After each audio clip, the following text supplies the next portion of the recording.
Setelah itu dia kasih tahu penderitaannya dia. Aku akan menderita, aku akan dianiaya, kemudian mati dan hari ketiga bangkit. Siapa muridnya yang narik badannya? Enggak akan terjadi sama kamu. Terus.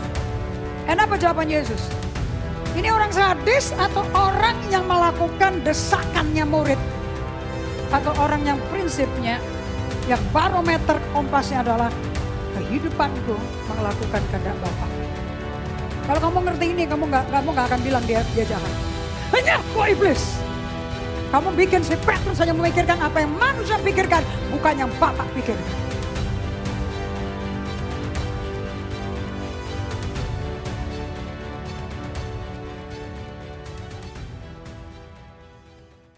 Hari ini saya ambil pengajarannya dari seorang hamba Tuhan yang tulisannya sangat-sangat luar biasa.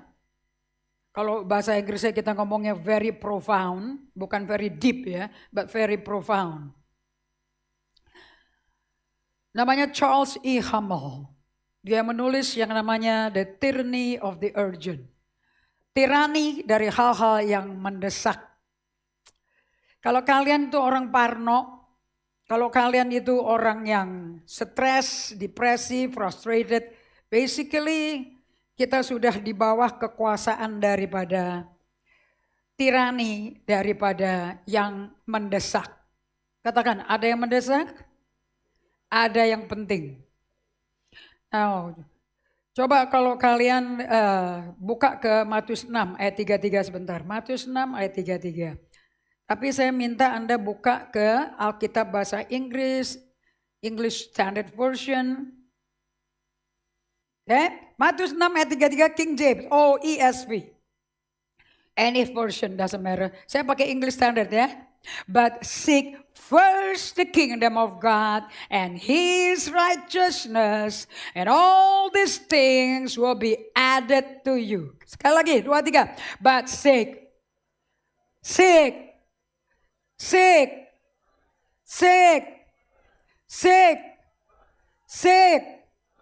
Prioritas bukan?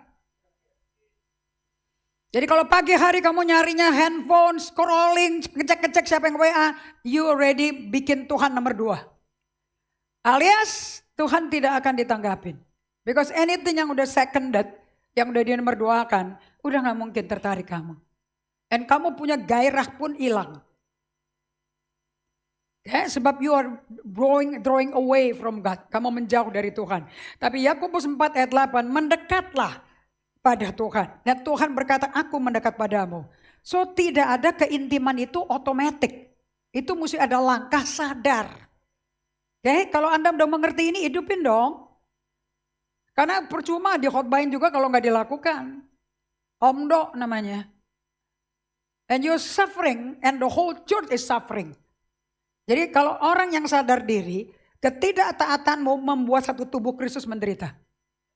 Karena sedikit lagi menghampiri seluruh adonan. Satu orang berzina tidak usah pakai fisik. Barang siapa mengingini di hatinya sudah berzina. Nah, supaya itu tidak terjadi, Matius 6 ayat 33. And interestingly Matius 6 ayat 33 ngomongnya tentang apa? Khawatir kurang duit. Jadi orang yang hidup betul-betul stres. Karena kamu kepepet dengan apa yang mendesak tapi tidak important. Yang mendesak apa? Duit. Mesti bayar ini. Gak bisa beli ini. Well, Yesus berkata, burung pipit di udara yang gak kenal bapaknya dipiara bapakmu kok. Apalagi kamu anaknya masa gak dipiara. Well, kamu gak bisa percaya perkataan Yesus itu. Because you don't have relationship with the Father. Gak ada hubungan sama Bapa. Kamu hanya agamawi aja. Tetapi kalau engkau mau punya hubungan intim satu dengan Allah Bapa, ya, you need to practice ayat 33. Sekali lagi. But seek first the kingdom of God and His righteousness. And all these things will be added to you.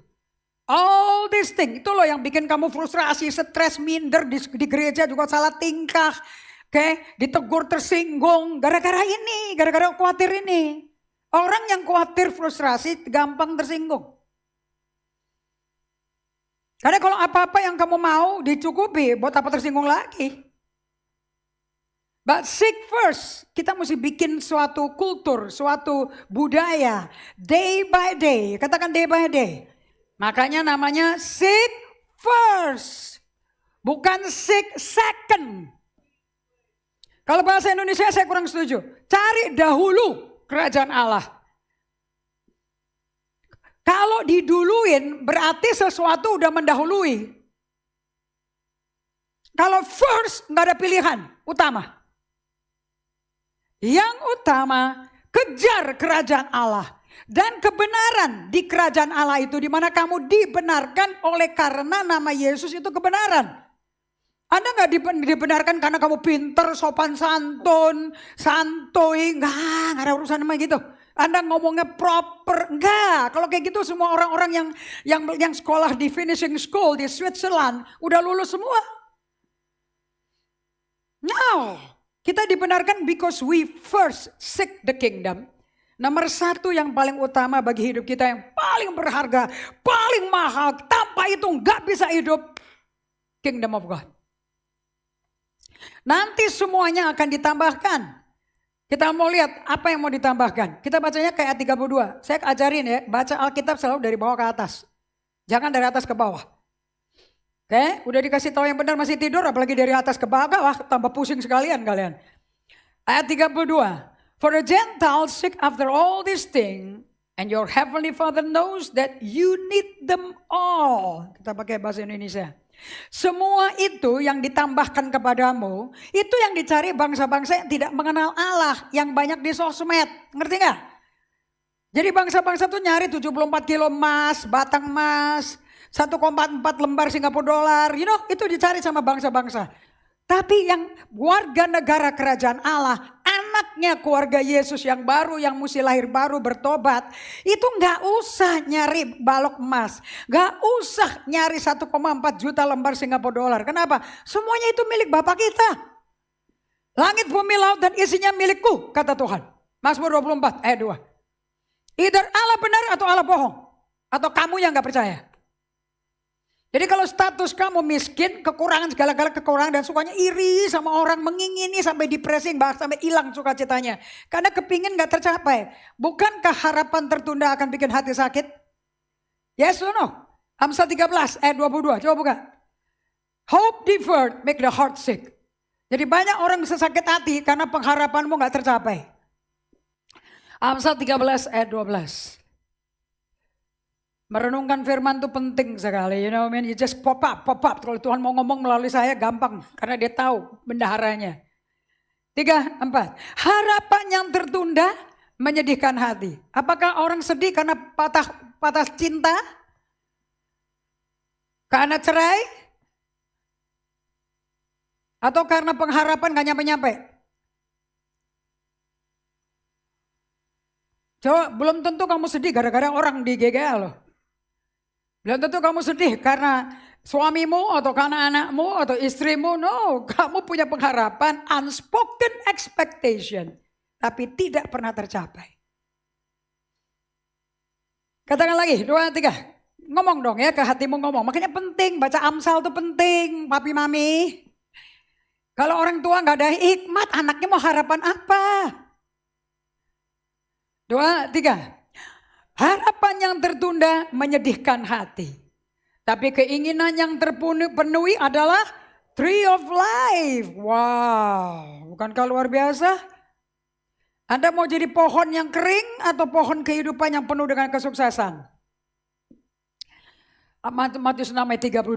Semua itu dicari bangsa-bangsa yang tidak mengenal Allah. Akan tetapi Bapakmu di surga tahu. Lingkari kata tahu. Bukan tahu tempe itu. Tahu bahwa kamu memerlukan semuanya itu. Bukan kita senang punya Bapak yang ngerti kita butuh apa? Gak usah minta, dia juga tahu. Makanya anak kecil gede di antara papi mami yang masih muda. Itu anak gak pernah, aku minta sikat gigi. Umur sekian aku minta sikat gigi, umur sekian aku minta diajarin nyikat gigi, umur sekian aku minta sabun harus merek ini. Ada anak umur 3 tahun ngomong kayak gitu? Tapi bapaknya kasih yang the best gak? Mami kasih the best gak? Kalau pergi ke supermarket yang dipikirin si kecil-kecil itu gak?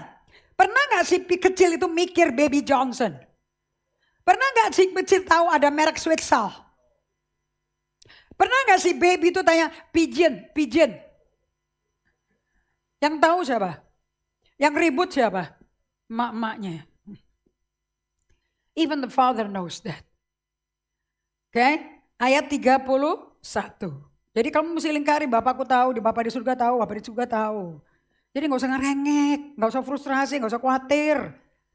Ayat 31, 23. Sebab itu, janganlah kamu khawatir. Ini perintah loh, ini bukan usulan. Satu perintah dilanggar, dosa. Apa itu dosa? Pelanggaran perintah Allah. 1 Yohanes 3 ayat 4. You violate. Kamu violate that law, you sin. Sebab itu jangan kamu khawatir. Karena kata-kata jangan itu perintah. Dan berkata, udah khawatir. Orang kalau khawatir tuh banyak cerewet, tau gak mulutnya? Lihat nih. Apa yang akan kami makan? Apa yang kami minum? Apa yang kami pakai? Ini pakai baju apa?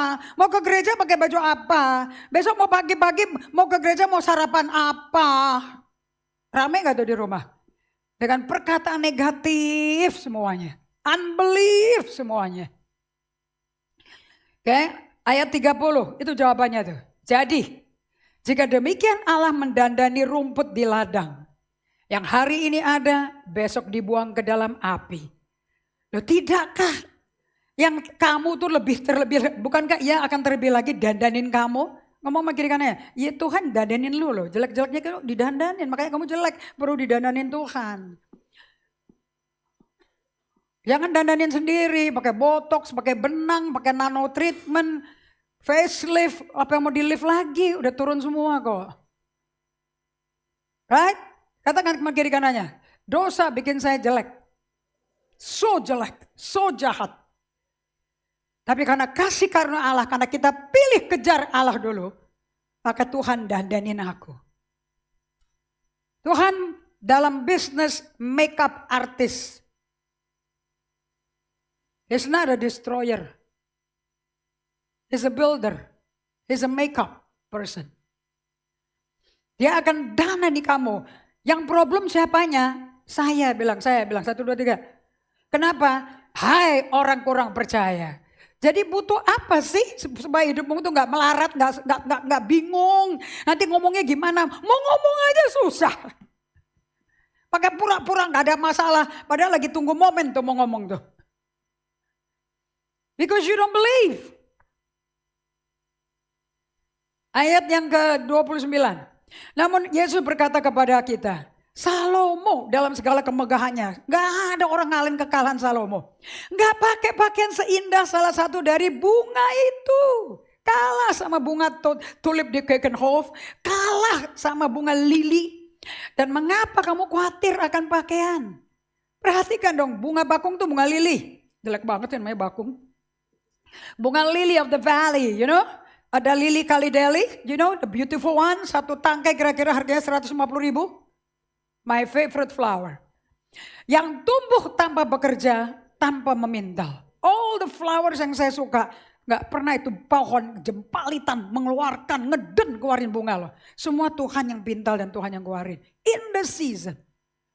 Seperti itu tanaman didandanin Tuhan. Ada bunga kristantinum, ada bunga lili, ada bunga mawar. Mawar aja ada 1000 macam. Ada mawar merambat, mawar baby, mawar Jepang, mawar berduri, mawar gak berduri. So many. And itu Tuhan semua yang mikirin loh.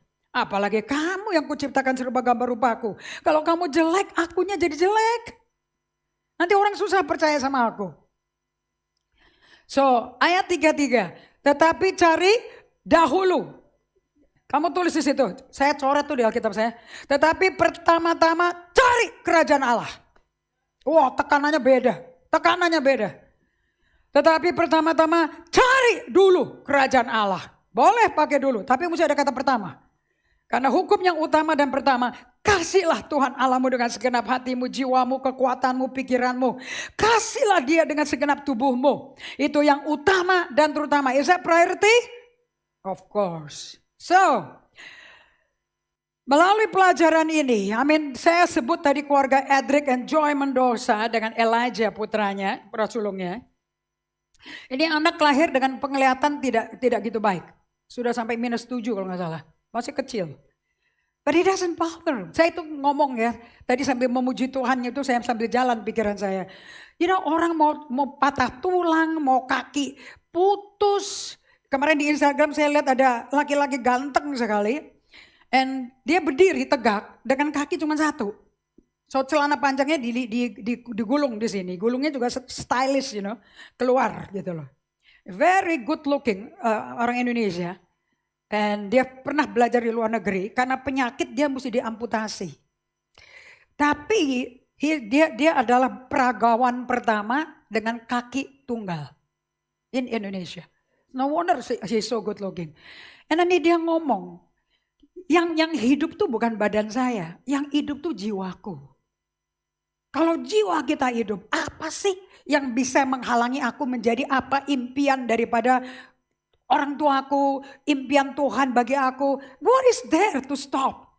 Because impian kesuksesan tidak tergantung fisik sehat, tapi tergantung mental sehat. So dia jadi foto model peragawan jalan satu kaki di catwalk. Very good looking. So saya melihat kayak si Nick Vujicic, what is that? So what is the rahasia dari orang-orang cacat? A man without a limb, namanya Nick Vujicic, gak ada anggota tubuh. Gila, anak 4, satu pasang kembar. Kaki gak ada, gak bisa, tangan gak ada, meluk anak gak bisa. Tapi Tuhan kasih dia 4 anak. Beautiful wife. Japanese Hawaiian, cantik sekali. Saya bilang orang cacat dapat istri kayak begini. Keren banget, melengkapi dia. Sekarang dia bukan saja motivational speaker bagi anak-anak SD, anak SMP, anak SMA, anak kampus, businessman yang mau bunuh diri, anak-anak yang pengangguran, magang gak laku-laku. He spoke orang hidup, tapi hidupnya melalui apa? Selalu ada altar call di tengah motivation speaking. Dia tidak malu dengan nama Injil Yesus Kristus. Dia penginjil. Saya bisa undang dia untuk menginjil dia, penginjil bagi kalian. So I said, what is it? Orang kaki komplit, tangan komplit, mulut juga sehat, kata-katanya aja gak sehat, pikiran aja gak sehat, badan gak ada cacat, mau apapun bisa. Lo kok kalah sama Nick Vujicic? Lo kok kalah sama laki-laki peragawan kaki buntung satu? It's in the Instagram, sampai pasti algoritmanya masuk ke saya. Kalau enggak saya enggak dapat dong link itu. Dari mana saya dapat link itu? Kan itu algoritma kan. Saya bilang wow.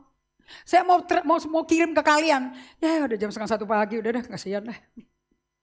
Terpikirnya ibu pendeta enggak tidur lagi nih. So I'm amazed. Kenapa sih orang yang sehat utuh badannya kok justru enggak sukses hidupnya. Enggak memuliakan sama sekali. What is it that's lacking? So di dalam pelajaran ini dari Charles E. Hummel, Tyranny of the Urgent. Kita belajar apa sih kata tirani? Tirani itu dari kata bahasa Inggris tyranny. Nama seorang yang sifatnya tyrannical itu tyrant. Ini gak dipakai di bahasa Indonesia, tiran, sifatnya tirani. Hal-hal yang mendesak. So what is tyranny? Tirani adalah, kamu mesti catat ini. Beda sama mirip tapi agak beda sama diktator. Apa arti tirani? Ini dari Merriam-Webster. Definisi historis yang orisinal mengenai tyrant, tirani merujuk pada seorang penguasa. Nah, si penguasanya judulnya namanya tyrant, T-Y-R-A-N-T. Bahasa Indonesianya tiran. Bukan pataran loh, tiran. Yang tidak sah, dengerin baik-baik nih. Seorang penguasa yang tidak sah menurut hukum atau tradisi negara tersebut. Dengan kata lain, ia tidak memperoleh kekuasaan melalui jalur suksesi yang semestinya. Seperti halnya pewarisan tahta kerajaan. Di masa modern, istilah tirani merujuk pada pemerintahan yang dipimpin oleh sosok otoriter yang tidak layak memimpin serta menjalankan kekuasaannya dengan cara yang kejam dan menindas. So, kamu dengar kata tiran artinya apa? Penguasa yang kejam, menindas dan tidak sesuai hukum. Berarti dia kudeta enggak? Berarti dia merebut kekuasaannya sesungguhnya enggak? Nah, siapa sesungguhnya yang memerintah kita? Yesus, He's King, He's Lord. So hidup kita, nyawa kita milik Tuhan. No other way. Oke, buka ke 1 Korintus 6 ayat 19-20. 1 Korintus 6 ayat 19-20.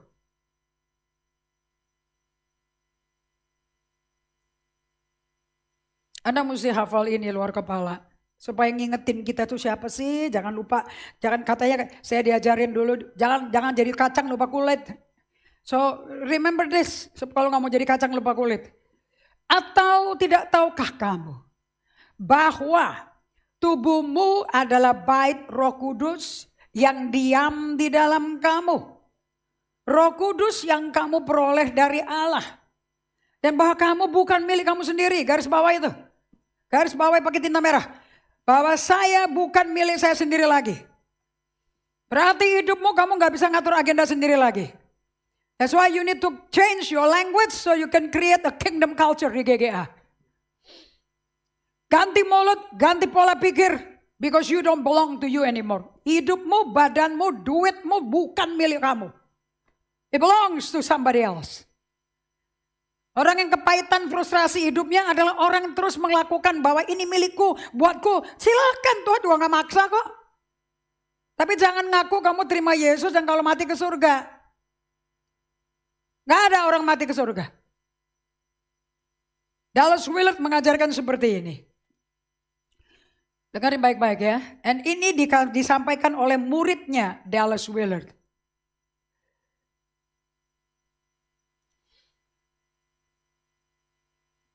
What we have made our primary aim, trying to get as many people ready to go to heaven after they die, rather than try and get heaven into the people.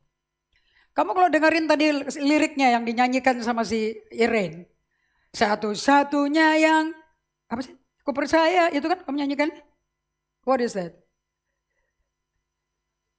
Oh, satu hal yang kurindukan. Lebih baik satu hari di pelataranmu daripada 1000 hari di mall and mall ngafe memujimu. Saya heran loh, itu kata-kata diambil dari Mazmur 104. Dikutip, plek, dijadikan suatu lagu. Pasti si penulis lagu itu memang ngalami.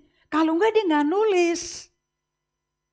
Tapi sayangnya kita terbuai sama nadanya, tapi liriknya gak didengerin. Kamu lebih satu hari mikirin duit gua nih buat bayar sewa, buat bayar cicilan motor, buat bayar ini, buat bayar ini. Mana? Itu kamu khawatirin. Padahal bapakmu berkata, kalau kamu prioritaskan aku, kalau kamu utamakan aku. Itu semuanya karena kau anakku diciptakan serupa gambarku. Di dalam kamu tuh udah ada bagian esensi batin jantungmu. Itu aku. Kenapa mesti mikirin orang sumber-sumbernya. Tanaman berbunga aku yang di dalam bunga itu yang bikin bunganya keluar kok. Anggrek aja gak ada yang sama. Daunnya modelnya sama semua. Tetapi keluarnya ada yang kuning. Ada yang putih. Ada yang ungu, ada yang orange ungu, ada yang ungu muda, ungu tua. Now how did God create that? Emangnya Tuhan pasti otaknya gede banget ya. Dia gak tidur-tidur. Memang penjaga Israel gak pernah tidur, gak tertelap. Berarti he's thinking. Tapi kalau kamu mesti tidur karena gak mampu. Karena kita cuma debu. Dan karena dosa rusak di dalamnya. So para pendeta, karena kalau udah kelasnya Dallas Willard harus gembala. Anda gembala, pemimpin gereja, penatua, diaken itu makanannya si Dallas Willard. So bukan buat jemaat biasa. And so this is teguran buat para gembala. Dia nggak ngomong mereka, dia bilang termasuk saya, padahal dia bukan gembala loh. Dia profesor filsafat University of Southern California. Kita telah membuat primary aim, target utama bagi pendeta gembala-gembala, pengkhotbah, mencoba ngumpulin sebanyak orang dipersiapkan untuk waktu mereka setelah mati ke sorga. Mestinya yang dipersiapkan adalah selama mereka masih hidup di bumi, surganya dimasukin ke mereka. Kalau surganya masukin ke mereka, ini akan merubah hipotesa yang berkata sekali bertobat pasti mati ke surga. Tidak ada Bapak Ibu. Yang ada adalah surga mesti masuk ke kamu, akibatnya kamu masuk ke surga. That's the gospel. Apa itu silence and solitude? Why are you solitude? Ke tempat sunyi sendiri untuk bertemu di tempat tersembunyi dengan Allah Bapa. Matius 6 ayat 6. That's the best prayer. Kalau doa jangan banyak-banyak ngoceh-ngoceh. Tuhan gak tertarik. Toh yang kamu ngomongin juga yang kotor-kotor. Yang gak layak diomong. Tapi masuk ke tempat tertutup. Pintu kamar, di tempat yang tersembunyi, maka Bapakmu yang tersembunyi, He's a God yang mesti dicari. Makanya hanya orang hidup karena percaya, bisa ketemu Tuhan. And Bapa yang tersembunyi akan melihat yang tersembunyi, dan dia memberi reward. Apa sih bahasa Indonesia reward tuh? Reward ya. Reward kepada kamu. Gak ada. Kalian mau jadi sukses, cukup bersekutu intim di tempat tersembunyi berduaan. Kayak orang pacaran gak mau dilihat orang. Mau berduaan terus. Itu yang Tuhan mau setiap hari. Dia kangen, lapar, rindu. Semangat kalau mikirin kamu tuh semangat. Kepingin ketemu kamu. Jauh kita gak kepingin ketemu dia. Kita mau urusin dulu tuh duit-duit semua tuh.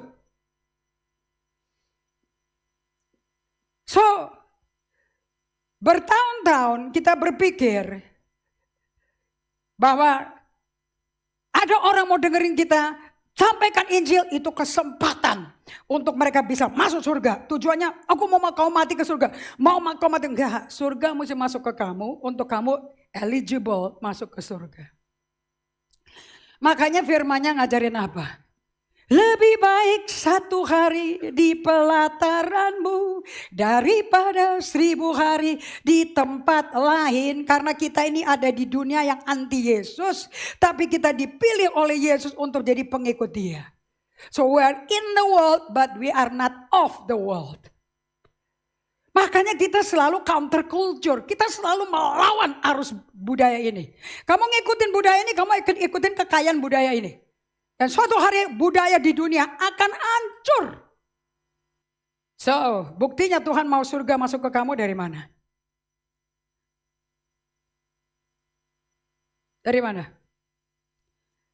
Dari metafora yang diajarin.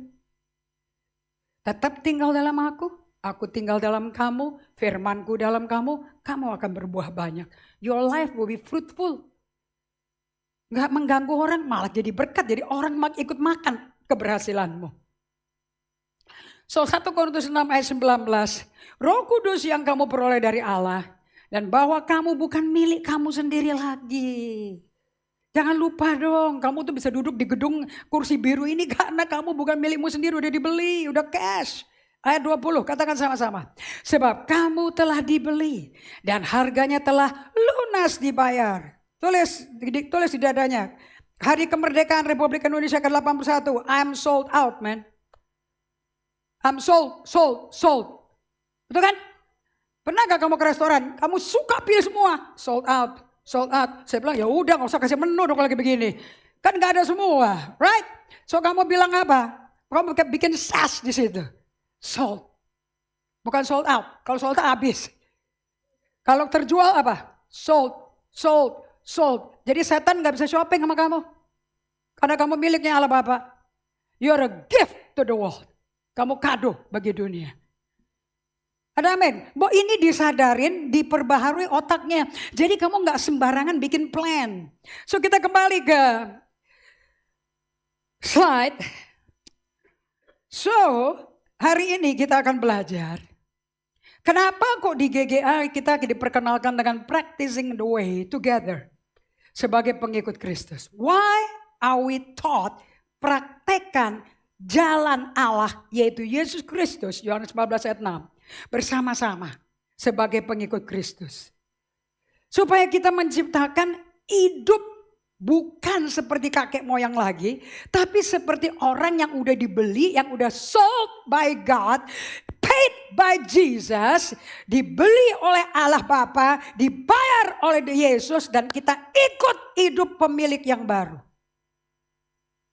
Dan irama hidupnya itu, rhythmnya itu namanya slowing down spirituality and contemplation. Kalau kamu tidak memeluk ini, hancur hidupmu. Karena orang yang tidak slowing down and contemplation, kalian akan hidup terburu-buru, tergesa-gesa. Dan terburu-buru, tergesa-gesa bikin kamu bikin keputusan mendadak, keputusannya salah.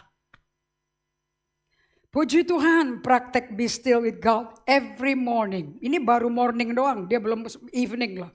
Bikin stabilize jiwa dan raga. Siapa penulis authornya? Peter Lim. Praktek slowing down and contemplation. Betul-betul jiwanya jadi tenang. Oke, apakah itu tekanan dari pasangan hidup, tekanan dari bisnis, kebutuhan anak, semuanya nekan. Akhirnya dia diam. Kalau dari diam hang, sekarang berdiam di hadapan Tuhan. So saya mau perkenalkan pada kalian apa yang dibelajarin oleh Charles E. Hummel. Dia pendeta yang burnout dan dia bertobat dari burnoutnya. Dia memperkenalkan yang namanya hukum Parkinson. Ini bukan Parkinson disease, this is the name of a person, okay? Yang menyatakan bahwa pekerjaan akan berkembang untuk mengisi waktu yang tersedia bagi penyelesaiannya. Basically, nama orangnya Cyril Northcote Parkinson. Basically what he's saying, kalau kamu dikasih tugas yang 2 jam bisa kelarin, itu kamu akan bisa kerja terus, bahkan ngisi terus waktu yang masih ada, dikembangin kerjaannya jadi kamu jadi overtime, overthinking. Bukannya kamu bisa membuat prioritas, malah dihabisin waktu itu.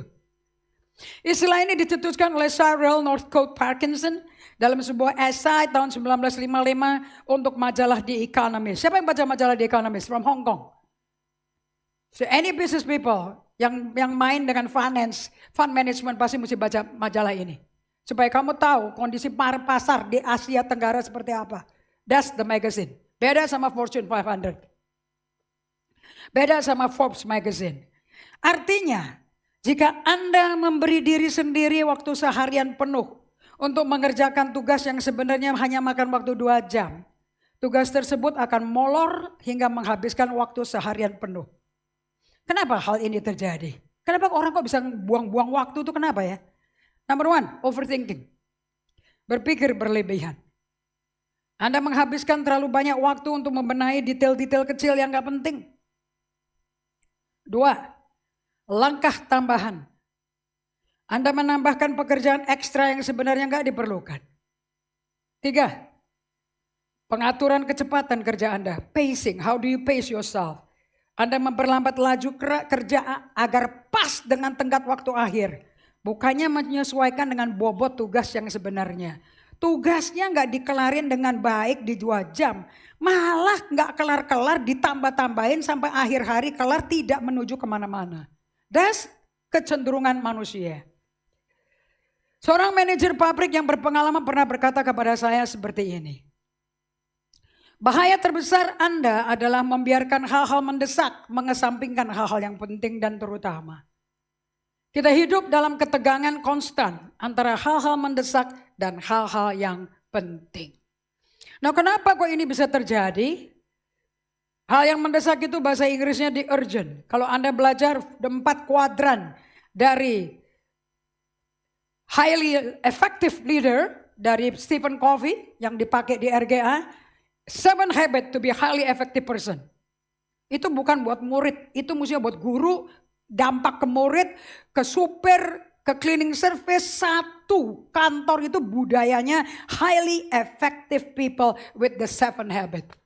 Habit pertama proaktif, habit kedua begin with the end in mind. Oh, everybody punya ritme seperti itu. Itu kantor akan menjadi kantor terefektif dan tersukses dan optimum hasilnya. But people live dengan kerjaan Parkinson, hukum Parkinson. Kerjaan 2 jam, kelarnya 2 hari. Kenapa santai-santai aja? Atau enggak, yang enggak perlu dicari. You wasting time. Kenapa? No priority. Ini keluar dengan adanya kegerakan di tahun 1980-1990. Di mana ada orang di Amerika yang mempromosikan, bahkan ada pendeta terkenal yang mempromosikan ini. Namanya Positive Thinking atau Self-Help Book.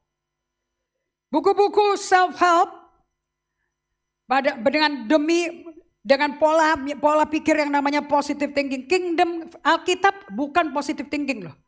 Alkitab adalah the way God think. Cara Allah mikir, bukan cara positif. Siapa bilang kerajaan Allah semuanya positif? Bukan kalau positif, kenapa dia berkata, sekalipun aku berjalan melalui lembah kekelaman yang penuh kematian, aku tidak goyah karena aku tahu kau beserta aku. Itu positive thinking.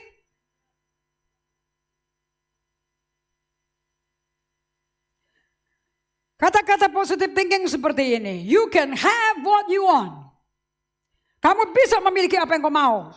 Ini penuh loh gereja-gereja dengan khotbah motivasi. Gak ada di Alkitab. Follow your passion and whatever you desire, just do it. Tahu ya merek barang seperti ini? Ikuti gairahmu. Apapun yang kau ingini, lakukan aja. Kapan lagi hidup cuma sekali. Pursue your dreams. Uber mimpi-mimpimu. Apapun mimpimu. Yang kamu suka di hatimu. Itu aja dikerjain. Do what you love to do. Lakukan apa yang kau suka mau dilakukan. Segalanya yang mustahil. Kalau kau mau mencintai dan melakukan apa yang kau cintai. Pasti tidak ada yang mustahil. If you think you can do it, just do it. Menurut kamu bisa, ya udah lakukan. Dan ternyata pada waktu survei dibikin oleh Ivy League University study dari Stanford dan juga dari Yale University, ini semua Ivy League. Ternyata 20-30 tahun kemudian, apakah orang-orang yang mengejar mimpinya sendiri, mengejar passionnya sendiri, apakah 20-30 tahun kemudian mereka mencapai mimpinya dan apakah mereka bahagia, puas menghidupi mantra positive thinking itu? Sebab ini menjadi kegerakan self-help movement. Sampai keluar kata-kata, God help those who help themselves. Itu kata-kata yang menantang saya oleh bekas pacar saya punya tangan kanan yang pinter briliannya luar biasa. Harvard graduate, Yale graduate, Cornell, Carnegie Mellon graduate. 4 degree dia punya. Waktu dia tahu saya meninggalkan bekas pacar saya, say goodbye. Dia ketemu saya di lift dan dia berkata, do you know that God help themselves God help those who help themselves? I said, it doesn't ring for my head. If you can help yourself, you don't need God. I'm the kind of person that I need God. Sebab saya gak bisa napas tanpa Allah kasih napas. Saya gak bisa menyembuhkan badan saya sendiri. We do get sick, you know. Saya bilang, it's so sad. Bahwa saya terima Yesus, it offends you. Betapa menyedihkan sekali bahwa saya menerima Yesus dan kamu tersinggung loh. One day, you will have the joy of the Lord like I do. Because I have hope, I have a future that full of expectation. Bye. So temuan studi-studi Yale dan Stanford menemukan bahwa 20-30 tahun kemudian, it doesn't show immediately. Mereka lebih banyak tidak mencapai ekspektasi mimpi mereka. Kalau enggak Jepang enggak banyak tingkat pembunuh diri. Tertinggi di dunia businessman orang Jepang. Mereka lebih frustrasi hidupnya daripada mereka puas karena sudah mencapai. Yang menarik lagi adalah penemuan daripada researcher dari Yale and Stanford University adalah termasuk orang-orang yang gak beragama, yang gak percaya Tuhan juga percaya ini. Mereka ngomong kayak begini. Unless you have a purpose to live for that is larger than yourself, you will likely be frustrated in life.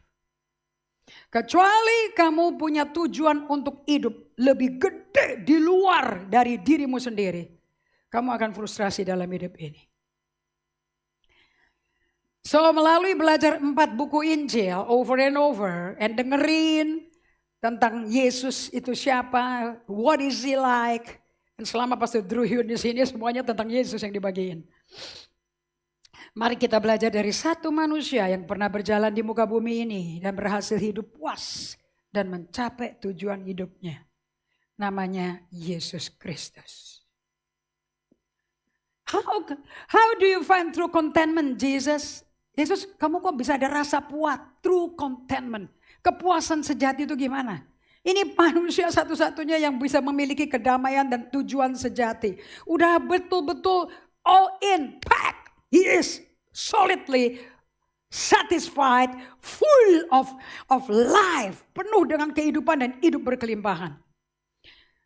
Yesus mengajarkan pada kita how to find true contentment and purpose for living which is larger than money, larger than having a nice big home, larger than the dream you try to accomplish. Bagaimana kamu menemukan rasa cukup dan kehidupan penuh dengan tujuan yang lebih gede daripada segala uang bisa puasin kamu, lebih besar daripada segala rumah mewah, lebih besar daripada semua mimpi yang dapat kau capai. Bagaimana kamu bisa hidup dengan makna sejati berada dalam Yesus Kristus. Dan kalau kau dijamin sama Yesus, hidup berada dalam Yesus, hidupmu akan lebih besar daripada punya rumah mewah dan besar kepuasannya. Kepuasanmu akan lebih besar daripada mimpi besar yang Anda mau capai sendiri. Yang terbukti orangnya melakukan dan memodelkan hidup ini 33 tahun di bumi. Tidak ada komplain, tidak ada berita negatif tentang dia. Seseorang yang hidup dengan rasa cukup, tentram, hidup dengan bermakna, content, berprinsip, full of peace, namanya Raja Damai. Nah, kalau jika ada orang hidup seperti ini, demi tujuan di luar dirinya sendiri, orang itu adalah Yesus. Yesus gak pernah ngidupin dia punya mau. So mari kita telusuri sejenak kehidupan Yesus serta menemukan 3 prinsip kekal dari kehidupan Yesus. Salah satu bagian yang paling mengejutkan, salah satu teks yang paling menggugah dalam Alkitab mengenai tujuan hidup terdapat dalam Injil Yohanes pasal 17. Di sini Yesus di Yohanes 17 dia mencapai akhir hidupnya di bumi. Dia akan mati dengan mati yang mengerikan yang tidak manusiawi demi menanggung dosa kutuk nenek moyang yang ada di hidup kita. Di Yohanes 17 ayat 4, kalian buka Alkitab kalian, gak usah nonton slide. Di Yohanes 17 ayat 4, katakan sama-sama apa kata Yesus ke Bapa. Ini kalau mau tahu doanya Yesus yang sesungguhnya, Yohanes 17.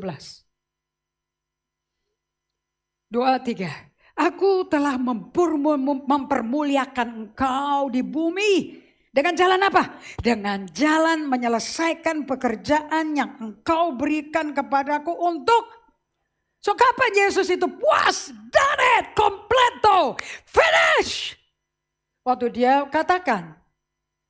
Dengan jalan menyelesaikan pekerjaan yang engkau berikan kepadaku untuk melakukannya.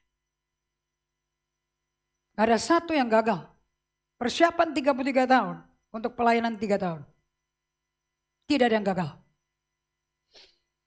Kita lihat di sini dari ayat 4, kehidupan seseorang yang memiliki tujuan. I've glorified you on earth by finishing the work that you give to me to do it. Kehidupan seseorang yang memiliki makna.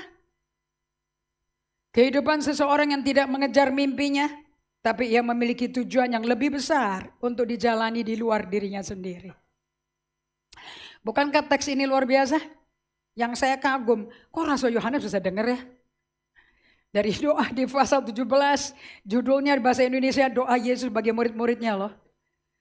Yang kita sedang mempelajari apa hari ini? What are we learning dari Yohanes 17 ayat 4? Number 1. Yesus bisa berkata, aku sudah memuliakan engkau di bumi dengan menyelesaikan semua pekerjaan yang kau tugaskan aku lakukan. And yet masih banyak lagi orang sakit belum sembuh. And yet masih banyak lagi orang kerasukan, setan-setan yang belum dilepaskan belenggu setannya. And yet masih banyak lagi orang kelaparan. And yet masih banyak sekali orang berdosa yang belum bertobat dan belum diampuni dosanya. And yet masih banyak lagi perempuan-perempuan yang luka batin seperti wanita pendarahan 12 tahun, seperti wanita Samaria yang hancur hatinya belum dipulihkan. And yet masih banyak lagi orang mati yang belum dibangkitkan selain Lazarus dan putrinya Jairus. And yet masih banyak lagi orang-orang yang belum diselamatkan. So apa yang kita pelajari dari kehidupan Yesus pribadi yang tanpanya kita nggak bisa apa-apa. Yesus tidak menyelesaikan semua pekerjaan. Masih banyak hal yang harus dia kerjakan di bumi ketika dia pergi dan kembali kepada Bapaknya.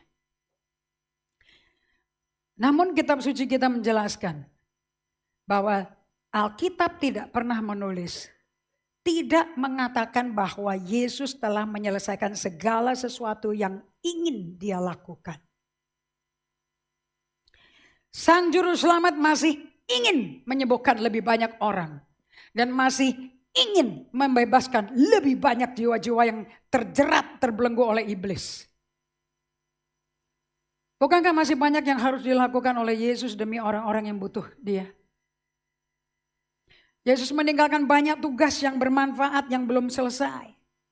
Yesus meninggalkan banyak permintaan mendesak belum terpenuhi. Kalian semua kemari banyak kepahitan loh. Ditegur pun pahit kamu. Because kamu punya kebutuhan mendesak tapi kok gak ada jawaban. Tapi apa kata kitab suci?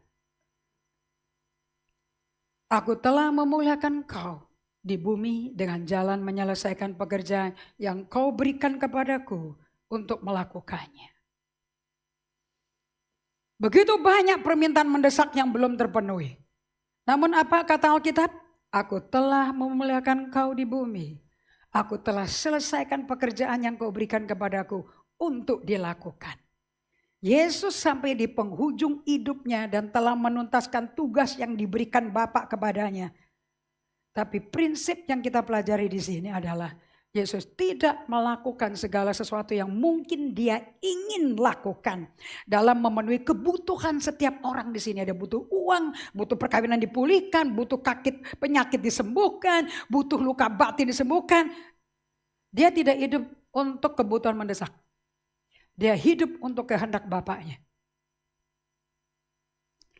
Yesus tidak melakukan segala sesuatu yang perlu dilakukan di dunia ini. Namun satu hal ini dia lakukan. Dia pahami kehendak Bapaknya. He knows the will of the Father. This one thing I know. Semua orang-orang yang sukses di Alkitab selalu ngomongnya pakai kata satu hal ini.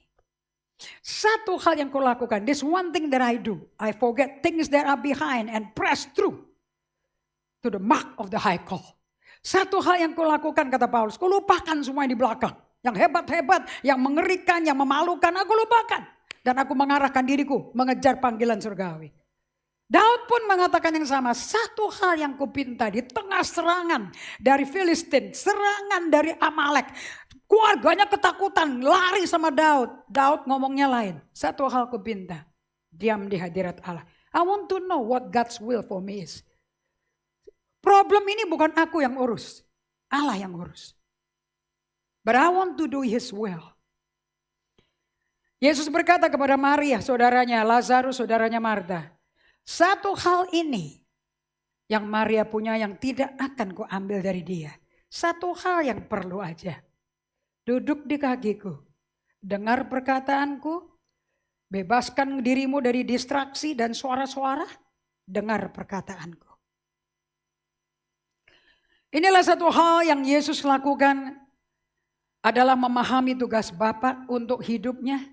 Dan ketika kita membaca sampai pada akhir hidupnya, tetap diketemukan bahwa Yesus telah memenuhi tugas itu. Yesus paham sekali kehendak Bapa untuk dilakukannya, dan dalam setiap pertanyaan yang Yesus ajukan tentang hidup, itu adalah apa kehendakmu Bapa. Dia gak pernah minta yang lain. Di Getsemani antara mati dan hidup 3 jam dia mempertaruhkan, dia bergelut dengan jiwanya yang gak mau mentaati kehendak Bapa, tapi harus. Kalau bisa cawan ini lalu, namun bukan kehendakku tapi kehendakmu. Jangan bilang Yesus gak punya keinginan pribadi. Kalau dia gak punya keinginan pribadi, kenapa dia mesti bergulat 3 jam di Getsemani? Apa susahnya? Toh dia Tuhan, langsung aja. No, dia 100% manusia seperti bukan Allah. Dia turut merasakan penderitaan, kesakitan, kedukaan. Dia manusia udah biasa menderita. Yesaya 53 ayat 5 katakan. Ibrani 10 ayat 7 dijelaskan. Buat apa Yesus datang ke bumi? Buat apa Allah menjadi manusia melalui rahim perawan Maria. Lahir di bumi 33 tahun. Hidup di bumi dan berkata tetelestai. Sudah selesai. Lalu aku berkata, sungguh aku datang dalam gulungan kitab, ada tertulis tentang aku untuk melakukan kehendak-Mu ya Allahku. Tujuan dan makna hidupnya Yesus. Dan tujuan dan makna hidupmu kita peroleh saat kita memahami kehendak Allah bagi hidup kita itu apa. Baik dalam konteks yang lebih luas maupun dalam situasi yang spesifik. Coba Anda pikirkan, kenapa kok Yesus berkata seperti ini? If you love me, you keep my commandment. Jika engkau mencintai aku, kau pegang perintahku. So apakah Tuhan mau kita hidup untuk perintahnya dia atau ngatur sendiri, bikin perintah aturan sendiri? Do you know where you fail? Kamu tahu kenapa kamu gagal pernikahannya, gagal keuangannya? Because none of you memegang perintah Tuhan. Kamu mau perintahmu dihalalkan oleh Yesus. Makanya kamu selalu bergumul. Kamu tahu kok. Mestinya itu. Kadang-kadang kamu gak tahu ayatnya. Tapi Tuhan bikin kamu gelisah di hati nuranimu. Itulah sebabnya Yesus senantiasa bertanya kepada Bapaknya. Dan selalu punya irama. Kita buka sebentar ke Markus 1 ayat 35.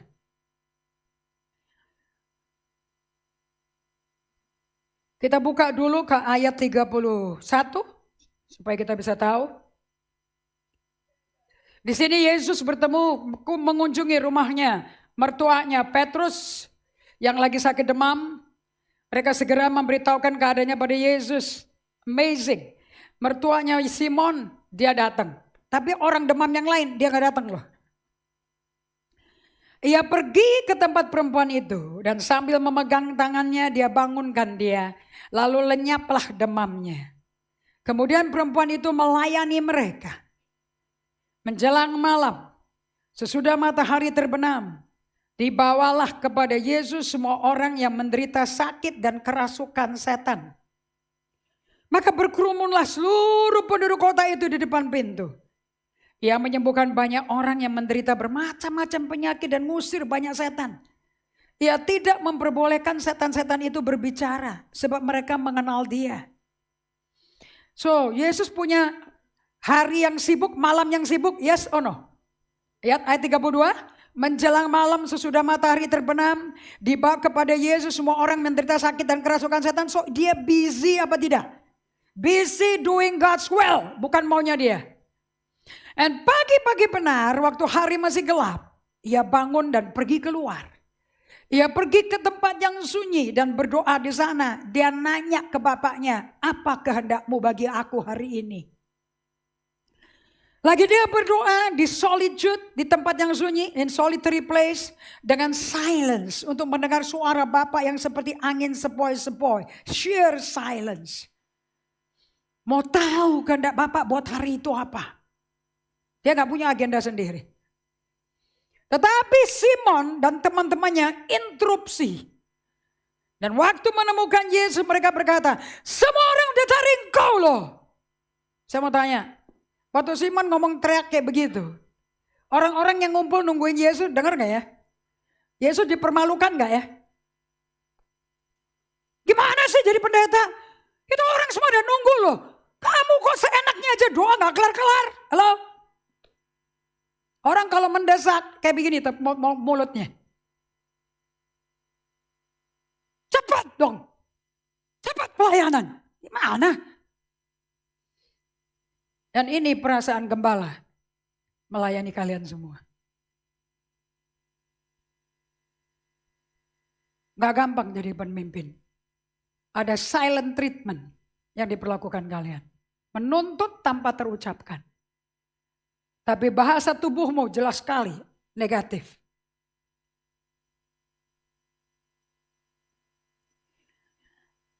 So Anda bisa tahu Yesus dipermalukan di sini?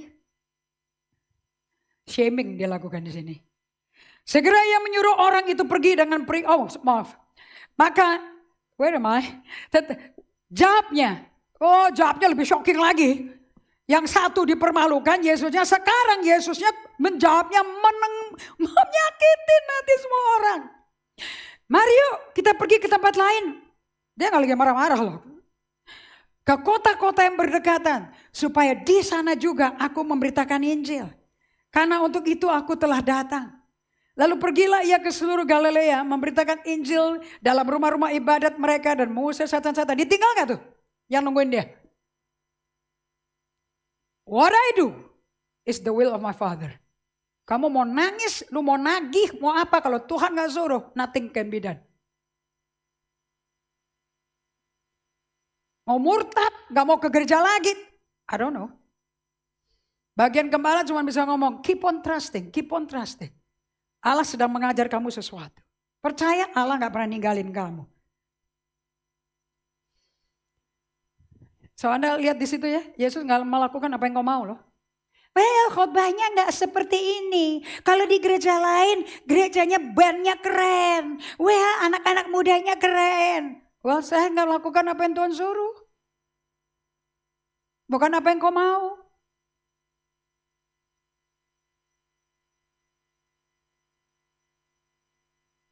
If you want to know the distinction. So, Yesus gak pernah bertanya ke bapaknya, ini loh yang kuingini. No, dia selalu bertanya, "Pak, apa kehendakmu?" Pertanyaannya bukanlah apa kehendakku bagi hidupku.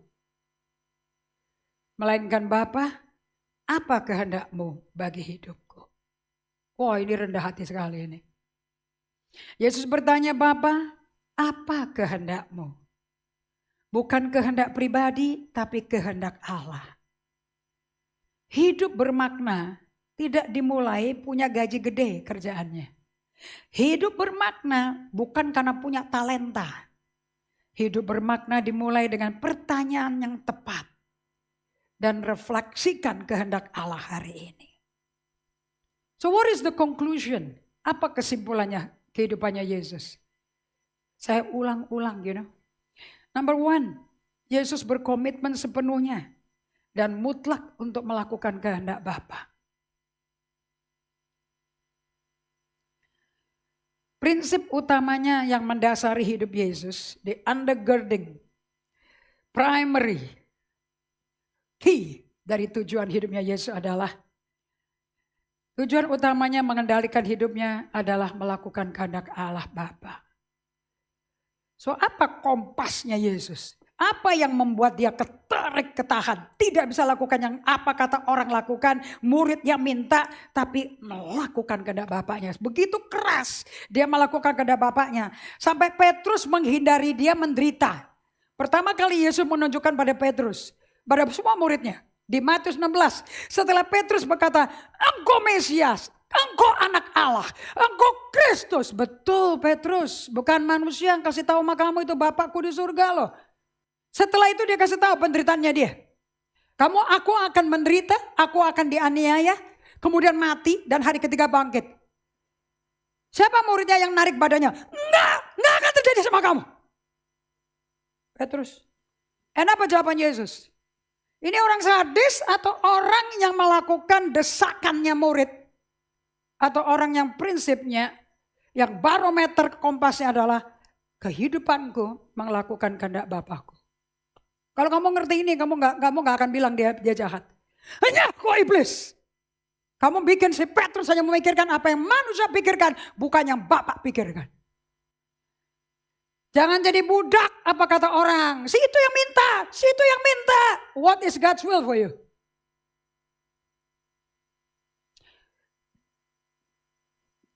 Dia mampu melepaskan diri dari tirani hal-hal yang mendesak. The tyranny of the urgent. Muridnya loh yang minta. Jangan mati. Karena Petrus punya definisi sendiri. Petrus mau Yesus menyelesaikan, mengakhiri penjajahan pemerintah Kaisaran Romawi. Keluarin mereka. Karena kau raja. Sampai di Kisah Para Rasul setelah bangkit dari mati dia bilang, enggak, itu bukan urusan saya. Tapi kamu akan terima kuasa setelah Roh Kudus turun pada kamu. Jadilah saksiku. Gak ada urusan. Yesus gak pernah ganggu gugat politik. Makanya pendeta jadi kepala partai. That's ridiculous. Yesus itu bebas. Dia melepaskan diri dari tirani hal-hal yang menuntut perhatiannya setiap hari. Dari hal-hal yang menguras tenaganya dia. Dan Yesus mampu berpaling dari hal-hal yang mendesaknya setiap hari. Dari hal yang menyerap energinya. Dari hal yang menguras vitalitasnya. Yesus mampu melihat melampaui tirani hal-hal yang mendesak. Itu semua urgent tuh. Si tante minta ini, si pendetanya minta ini, si penatuannya minta ini, si karselnya minta ini, si anaknya minta ini, si mertua minta ini. Itu semua diberesin. Tapi kamu gagal melakukan kehendak Allah. Ia melihat kepada hal-hal yang penting, kepada hal-hal yang bermakna, kekal. Yesus mampu loh memahami kehendak Bapaknya. Pilihan, tujuan, dan makna hidup Yesus terbukti di Ibrani 10 ayat 7 tadi. Bahkan dalam surat Ibrani 10 ayat 7 itu diambil dari Mazmur 40 ayat 8. Jadi di sini Daud aja bisa bernubuat. Jadi di sini penulis kitab Ibrani mengutip perjanjian lama dan mengatakan bahwa tertulis mengenai dirinya untuk melakukan kehendak Allah. Sebelum Yesus lahir, sebelum dibuahi, Roh Kudus membuahi rahimnya si Maria, sudah tertulis, ada tertulis mengenai diri Yesus untuk melakukan kehendak Allah. Namun hal itu belum sepenuhnya mencerminkan keindahan dari perjanjian lama tersebut. Yang dijelaskan oleh pemazmur Tuhan Raja Daud dalam Mazmur 40 ayat 8. Katakan sama-sama. Lalu aku berkata, sungguh aku datang dalam gulungan kitab ada tertulis tentang aku. Aku suka melakukan kehendak-Mu, ya Allahku. Taurat-Mu ada dalam. Tauratnya ada di mana? Di mana Tauratnya? Kalau kamu Alkitab di mana? Beda dong. Tujuan utama dalam hidup Yesus, tujuannya mengendalikan hidupnya adalah kesukaan untuk melakukan kehendak Bapa. The joy of Jesus is to do the will of the Father. Yesus senantiasa bertanya, Bapak, apa sih kehendak-Mu?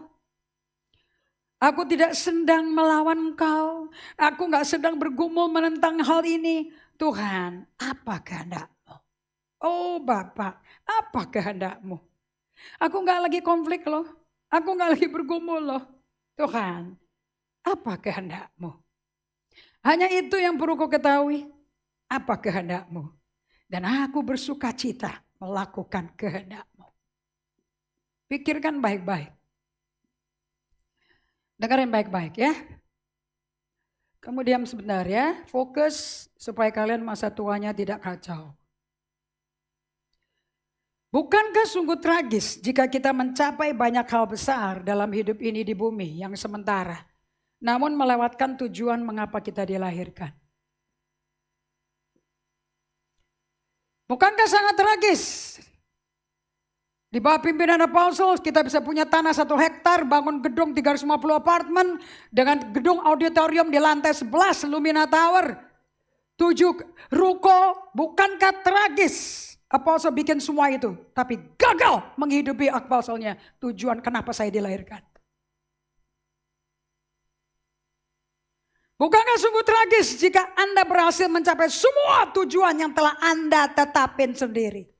Baik dalam pendidikan, karir, profesional, rumah tempat tinggal impian, maupun posisi duduk di badan direksi perusahaan.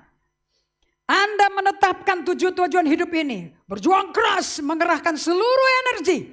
Mencapai tujuan-tujuan tersebut. Namun, saat tiba di penghujung hidup. Bisa jadi situasi tragis loh. Sebelum masuk ke peti jenazah. Anda mungkin telah mencapai setiap tujuan yang Anda impikan, yang Anda tetapkan loh. Tetapi, justru melewati tujuan hidup yang sesungguhnya. Melewati tujuan yang telah ditetapkan Allah bagi Anda. Anak-anak udah kawin semua, udah punya cucu sehat-sehat, pintar-pintar sekolahnya. Semua punya perusahaan, semua mapan ekonominya. Aku udah kelar jadi orang tua. Bukankah tragis jika pada saat titik itu, di akhir hayat Anda berkata, impianku telah tercapai, namun Anda gagal mewujudkan impian yang Allah miliki bagi hidup Anda. Pertanyaannya bukan apa rencana saya untuk hidup saya. Melainkan apa rencana Allah untuk hidup saya. Pertanyaannya sama sekali bukan tentang apa yang saya inginkan untuk dicapai. Melainkan apa yang Allah kehendaki untuk dicapai. Ini pengajaran gak akan dimengerti sama kalian kalau kamu tidak hidup. Slowing down.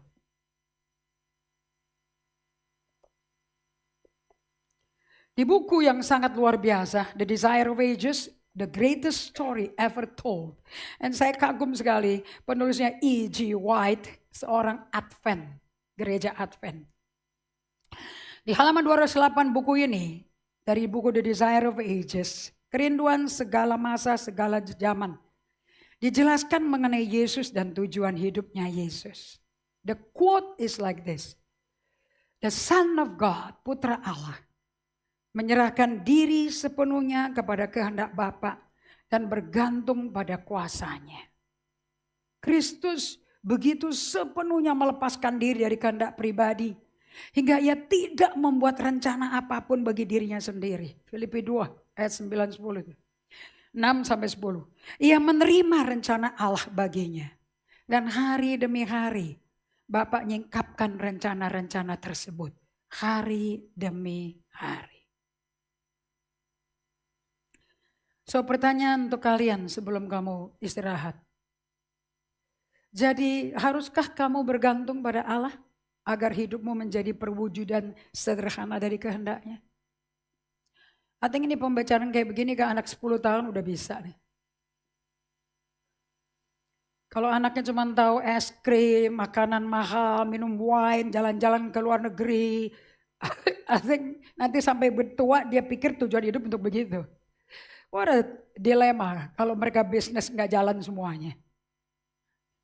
Pernyataan ini mengatakan bahwa Allah membuat Yesus tidak membuat rencana bagi dirinya sendiri. Dia menerima rencana Allah baginya. Jadi ini pertanyaan dasarnya bagi semua yang hadir. Apakah kamu bersedia dalam setiap situasi kehidupanmu untuk mencari kehendak Allah? Kehendak Allah adalah perintahnya dan janjinya. Simple as that. Dan kamu pegang bukunya 66 buku. Cukup belajar Matius 5, 6, 7 sudah tahu kehendak Allah apa. Sebagai orang yang lahir baru di dunia yang gelap, yang anti-Kristus, dipimpin oleh roh anti-Kristus, tapi kita pengikut Kristus sebagai Raja. Apa sih artinya saya bersedia apa enggak dalam segala situasi untuk mencari kehendak Allah? Ini poinnya, nomor 1. Apakah saya bersedia mencari kehendak Allah dalam keuangan saya? Ada pasangan muda, juara ski olimpiade. Masih muda sekali, baru turn 19. Sejak mereka kawin, mereka tidak pernah bisa melunaskan utang-utang mereka. So mereka suatu hari datang ke kebaktian, pas yang diajarin adalah pribadi Roh Kudus. Dan di situ mereka belajar dan mereka ngalami Roh Kudus, mereka dipenuhi Roh Kudus, berbahasa roh, mereka jatuh cinta sama Tuhan. So perkawinan mereka sekarang dilekatkan kesatuan dengan Roh Kudus. Jadi lebih cinta Tuhan, lebih cinta satu sama lain. Semakin yakin ini perkawinan dari Tuhan. Dan suatu hari mereka jalan-jalan di mall. Di situ ada sale, peralatan sport skiing, snow skiing. Mereka juaranya Olimpiade. Dan mereka ngelihat sale 20 to 70% off.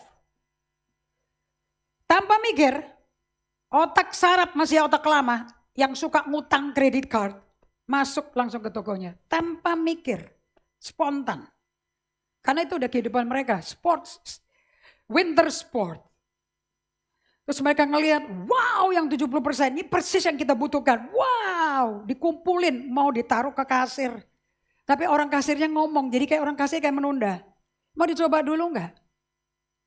Waktu mereka mencoba di fitting room, kok timbul a thought, pikiran timbul. Aku perlu enggak sekarang? Karena ini bukan winter. Enggak mungkin beli barang winter di musim winter harga sale. Kalau beli barang winter pasti belinya di summer. Akhir summer baru kembali ke harga normal. Semakin menuju winter. Terus istrinya keluar. Dia bilang, honey, kita keluar sebentar yuk. Kenapa? Aku di arrest. I think ini Roh Kudus yang bekerja. Terus dia ngomong sama SPG-nya, can I come back? Give me a few moment. Mereka gak pernah balik setelah itu. Dan mereka bahagia sekali.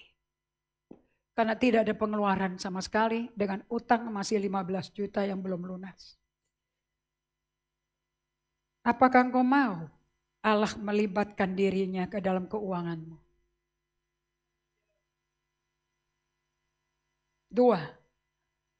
Apakah saya bersedia mencari kehendak Allah dalam memilih tempat tinggal yang baru? 3. Apakah saya bersedia mencari kehendak Allah dalam karir saya? 4. Apakah setiap keputusan saya berpusat pada kehendaknya? Dengan kata lain, seorang Kristen berkomitmen sepenuhnya pada kehendak Allah. Itu yang Tuhan mau.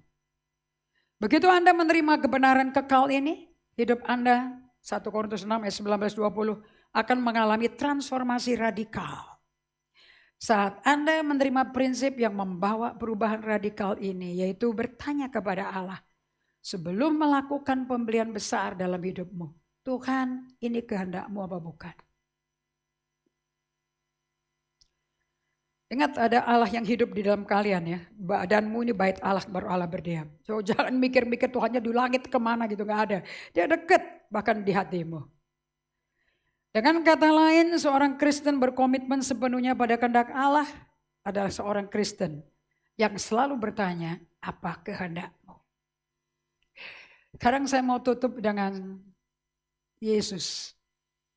Bagaimana kalian bandingkan Yesus itu bisa presisi membandingkan what is important, what is urgent.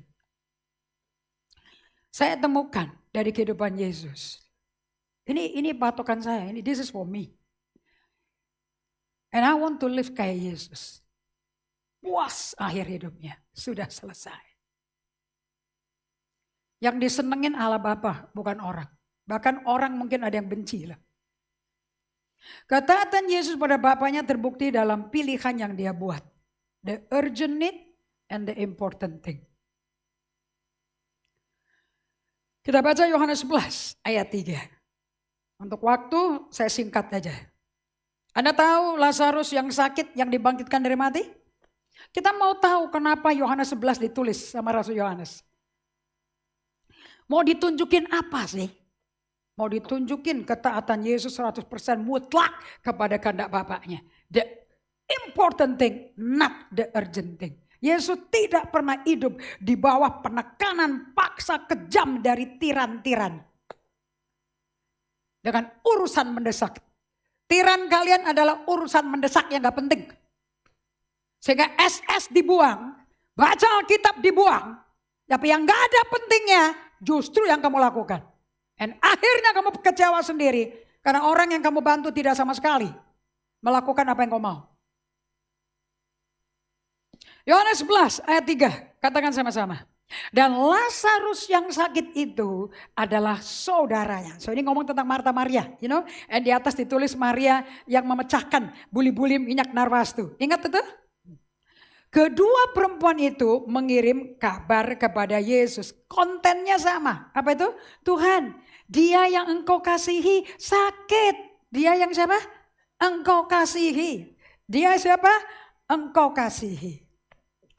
Kemudian di ayat 5 dikatakan Yesus memang mengasihi Marta dan kakaknya Maria dan Lazarus. Ayat 6. Namun setelah didengarnya, Tuhan, dia yang kau kasih sakit, bahwa Lazarus sakit, ia sengaja tinggal 2 hari lagi di tempat di mana dia berada. Kamu perhatikan. Kebutuhan mendesak selalu sesuai POV manusia. Point of view dari manusia selalu mendesak. Tolong saya, doakan saya, selamatin saya, gimana nih? Tapi hal yang utama dan terutama selalu berdasarkan lensa point of view of God, dari Allah. Di sini ada salah ketik sebentar ya. Yesus di sini mengizinkan Lazarus mati. Dan saudara-saudara perempuan Lazarus berduka karena kehilangan. Yes? Mereka pada nangis semuanya. Lalu Yesus ke Betania nangis juga dengan keluarga Lazarus. Waktu saya terjemahkan Pastor Drew Hyun di sini. Dia pakai ayat ini. Pastor Drew tanya kayak begini. Nah, kenapa udah tahu Lazarus akan mati dan dibangkitin? Kenapa kok si Yesus nangis? Kan udah tahu mau dibangkitin. Gak usah nangis dong. Bikin drama apa ini? Very good question. Kalau kamu tidak slow down, you don't feel it. And God talk melalui thought and feeling. Maka pikiran kalau gak diperbaharui, hati gak dibersihin, kotor. Kamu gak bisa dengar suara Tuhan. Di Yohanes 11 ayat 32. Setibanya Maria di tempat Yesus berada. Waktu tempat Yesus berada, waktu ketemu Marta. Jadi dia belum masuk ke Betania. Dan melihat dia tersungkur Maria di depan kakinya. Dan berkata kepadanya. Ini Maria yang sama. Maria yang punya satu hal yang perlu tuh loh. Beda sama Marta yang sibuk sama action. Tanya jawab. Ngomong pengetahuan. Temanmu dulu yang paling kau kasih sakit. Yesus berkata, tahu jawaban Yesus ke Marta apa? Akulah kehidupan, akulah kebangkitan. Gak ada feeling. Dia tell the truth who he is. Tapi Maria datang tersungkur depan kakinya. Lihat hubungannya Maria sama Yesus beda sama Marta. Dan berkata kepadanya, Tuhan, sekiranya engkau ada di sini, saudaraku pasti gak mati. Kalau tadi di ayat 3, itu loh, dia yang kau kasihi, sakit. Tapi di ayat 32, mati. Jadi sudah lebih kehilangan, sudah lebih berduka. Ayat 33, dan ketika Yesus melihat Maria menangis. Dan juga orang-orang Yahudi, peratap-peratap yang nemenin si Maria. Maskul lah hatinya. Maskul itu bahasa Inggrisnya, he wept, dia teriak. Ia sangat terharu dan berkata, di mana dia kamu baringkan? Jawab mereka, Tuhan, mari lihat. Maka menangislah Yesus. Satu ayat isinya cuma ini. Maka menangislah Yesus. Makanya saya katakan, bisa dong hafal satu ayat, masa gak bisa? Cuma 3 kata, udah makan menangis aja, udah satu aja hafal. Jadi amazing. Makan menangis, ini keras loh nih. Dia kehilangan Lazarus sekali. Saya bilang, why? Udah tahu lu mau bangkitin dari mati, kenapa pakai nangis?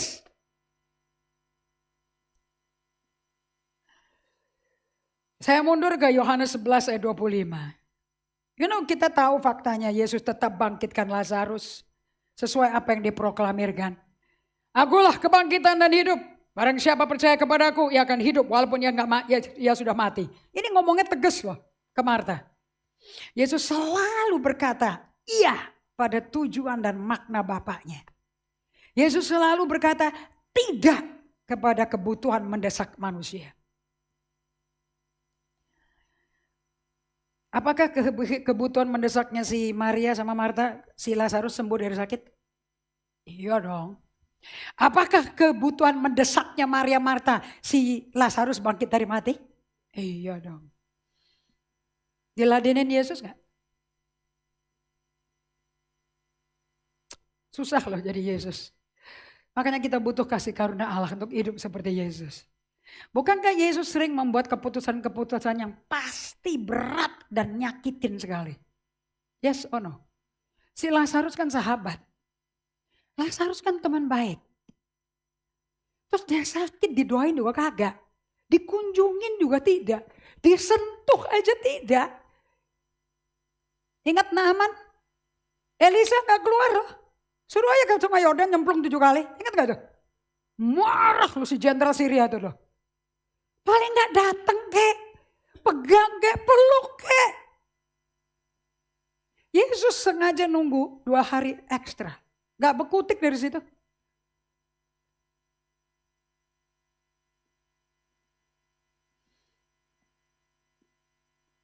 Kenapa? Kok Yesus, saya nanya sama Tuhan, kenapa sih kamu kok pelayanan cuma 3 tahun? Persiapan 33 tahun. Why? Yesaya 53 ayat 3 menjelaskan ini. Yesaya bernubuat. Siapa itu? Taruk dari keluarga Isai.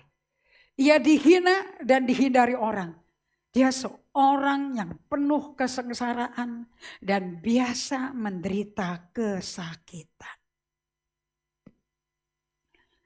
Kamu pikir melakukan kehendak Allah itu gampang? Dia mesti nyakitin, menyedihkan temannya loh. Kamu pikir Yesus selalu senang melakukan kehendak Bapaknya? Antara senang dan harus. Coba renungkan ini. Kenapa pelayanan Yesus butuh persiapan 30 tahun? Untuk pelayanan yang begitu singkat hanya 3 tahun aja. Kenapa enggak 5 tahun? Kenapa enggak 12 tahun? Kan banyak sekali kebutuhan di dunia yang butuh Yesus.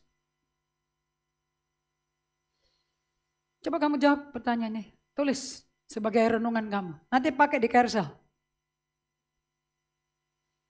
Ngapain ini dikhotbahin? Mendingan kamu potret, kamu nanya sendiri. Ini kan devotion kamu. You need to be able to hear from God. Tanya Tuhan, kenapa? Why so short? Kenapa gak semua masalah selesai?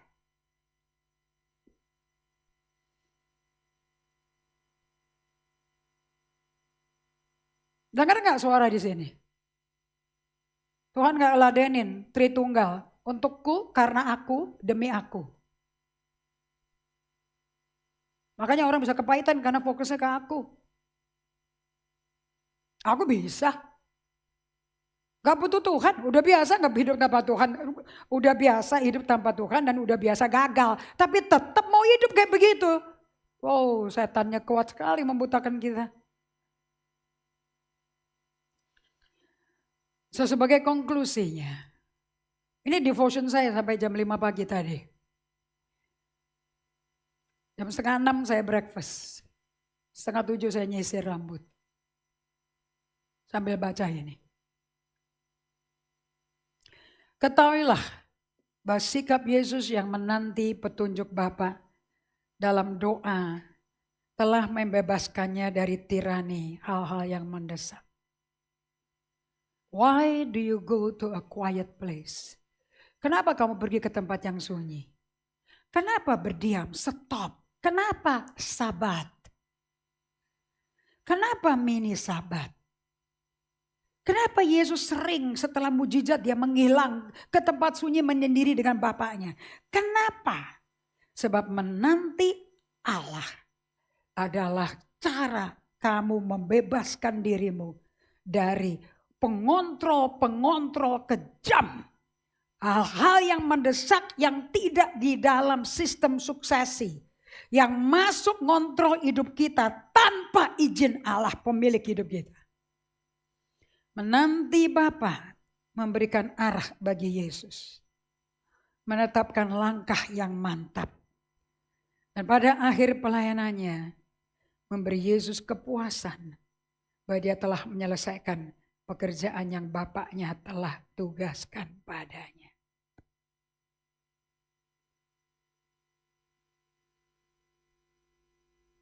Waiting upon the Lord adalah kunci kesuksesan kamu.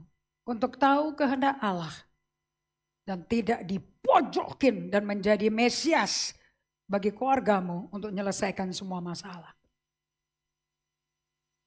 Semua kekhawatiran, semua depresi gak penting sebetulnya. Makanya dikasih perintah jangan khawatir. Serahkan semua kekhawatiran kepada Tuhan karena Dia piara kamu. Supaya kamu bisa fokus kepada kehendak Allah. Majority dari kalian semua, you are a victim dari tirani hal-hal yang mendesak. Kawin di luar nikah, kawin hanya dasarnya cinta karena kesepian. Tidak ada planning sama sekali. Gak tahu kehendak Allah buat aku menikah kenapa. Yang penting gue udah dapat jodoh, gue udah tua. Daripada gue jadi perawan tua. Amin. Sarah sama Abraham baru punya anak 100 tahun. Di dalam Tuhan gak ada terlambat. Ismail dipercepat. Sampai hari ini kita menderita.